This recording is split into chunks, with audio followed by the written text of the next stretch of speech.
Don't let the small things sabotage your suitcase. Hi, I'm Josie. I've been packing carry-on only for over 25 years, and I'm here to show you how you can too.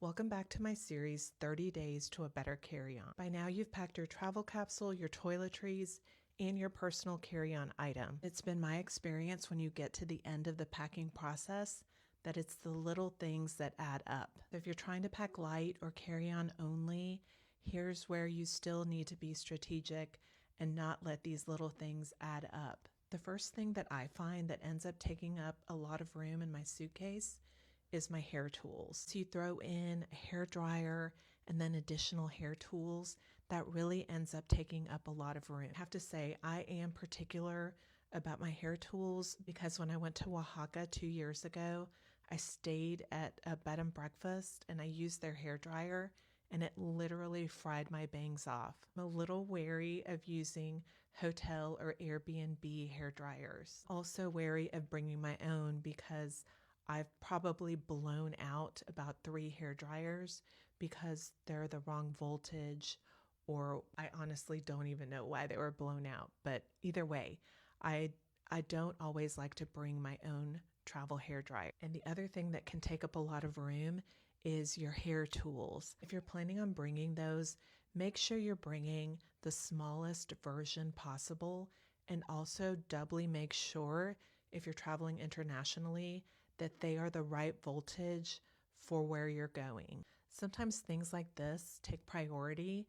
So if you find that you're starting to run out of room, you have to figure out what other space that you can sacrifice, or you can use your personal carry-on item as overflow if you need to. Next is photography and gear for content.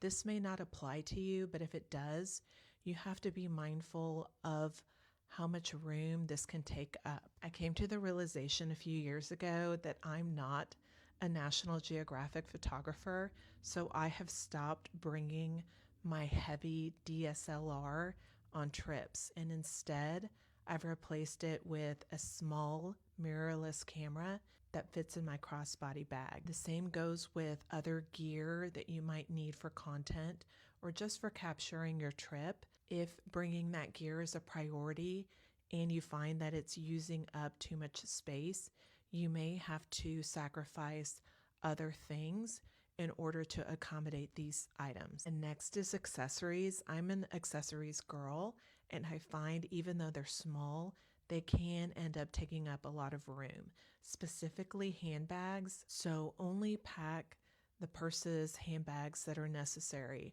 I try and keep it to 2, maybe 3 if one of them is very small, but it just depends on your travel needs. Remember, when you're planning your travel outfits, plan out the accessories that are going to go with those outfits. That way you're not just randomly throwing things in your suitcase. Everything is going to have a purpose. Other things like belts and sunglasses can also start to add up. So just make sure that you have a plan for everything that you're packing. And even with scarves, I love scarves, and I am guilty of grabbing a bunch from my closet and throwing them in my suitcase and then literally only wearing one throughout the trip. So that's suitcase space that I could have used to bring back more souvenirs or something like that. But even with your accessories, just because they're small, don't overdo it. And if you find that your suitcase is still not closing or a little bit too full, then you can use your personal carry-on item as overflow for all of these things. Let me know, what are some of the small things that always sneak into your suitcase?